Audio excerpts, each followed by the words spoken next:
Question 8 देखते हैं बेटा। Statue 1.6 metre tall stand on the top of the pedestal from a point on the ground.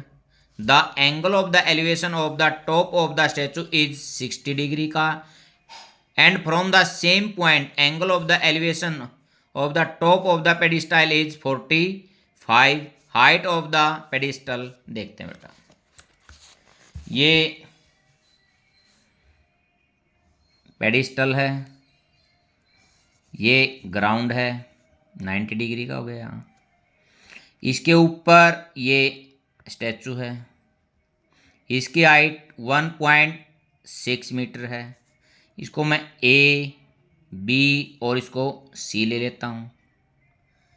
Ground पे ये point D है जहाँ से पेडिस्टल के टॉप का एंगल तो 45 डिग्री का है और स्टैचू के टॉप का एंगल 60 डिग्री का है। ठीक है बेटा। अब मैं यहाँ लिखता हूँ हाइट ऑफ स्टैचू ब्रैकेट में B C is equal to 1.6 metre, angle A D B is equal to 45 degree और angle A D C is equal to 60 degree. देखो बेटा, अब दो राइट एंगल ट्रायंगल बन रही है ए बी डी, इसकी कोई साइड गिवन नहीं है। और सेकंड ए सी डी, इसकी भी कोई भी साइड कंप्लीट गिवन नहीं है। इस टाइप की यदि सिचुएशन कहीं भी हमारी बनेगी तो मैं क्या करूंगा, दोनों राइट एंगल ट्रायंगल में जो कॉमन साइड है वो निकालूंगा। तो कॉमन क्या है इसमें, ए डी, और उसको इक्वल रख के समस्या अपने आप सोल्व हो जाएगी। देखते हैं, in triangle A B D A D by A B, मेरे को वैसे ही पता है ये 45 का तो दोनों इक्वल हैं, is equal to base by perpendicular cot 45 A D by A B is equal to 1। तो A D is equal to A B, ये हमारा फर्स्ट हो गया। यहां मैं लिखता हूं कोट 45 इज इक्वल टू 1। अब in triangle A D C A D by A C, base by perpendicular cot 60 degree, cot 60 degree is equal to 1/√3।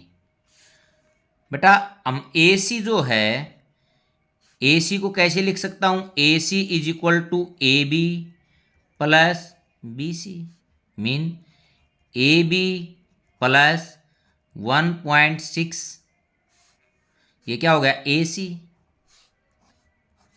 अब A D by A B plus 1.6 equal to 1/√3। मेरे को तो A D निकालना है, A D is equal to A B plus 1.6/√3, ये मेरा second. देखो first में देखा मैंने ए डी की वैल्यू ये आई ए बी डी ट्रायंगल में, और सेकंड में देखा ए डी की वैल्यू ये है। तो फ्रॉम फर्स्ट एंड सेकंड,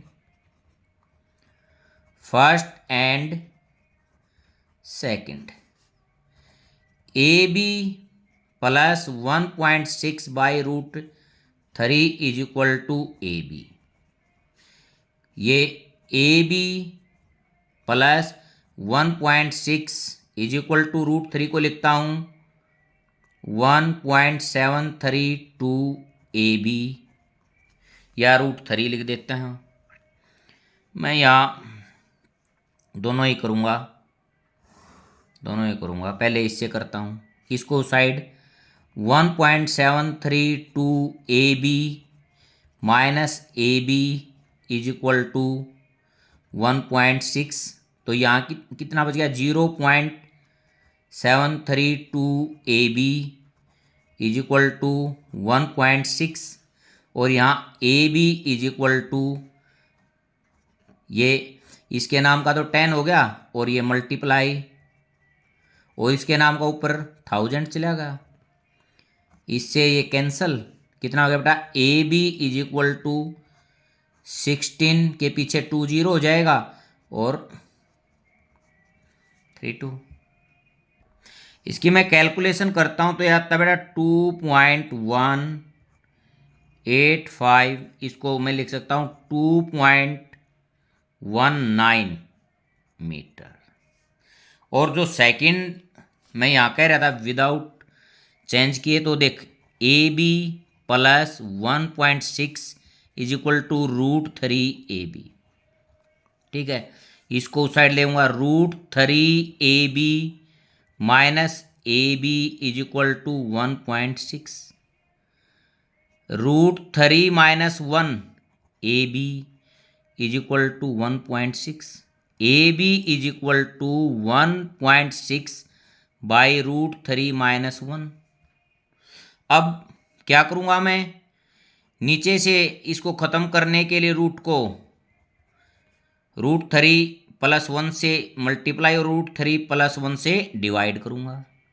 ऊपर 1.6 into √3 plus 1 by A minus B A plus B, A square minus B square, 1.6 bracket √3 plus 1 by 2, 2 1 जा 2 8 जा, तो हमारा ये आ गया 0.8 √3 प्लस 1 मीटर। यहां मैं लिख देता हूं hence height of the pedestal is 0.8 into √3 plus 1 metre, और या 2.19 मीटर। ये बेटा कैलकुलेशन ये भी ठीक है, कैलकुलेशन ये भी ठीक है, आंसर लगभग इसमें मिलेगा हमारे को। मैंने ये रूट की वैल्यू रख के इसको यहाँ इससे कैलकुलेट किया है। ये क्वेश्चन 8 हमारा कंप्लीट हो गया है। Thank you.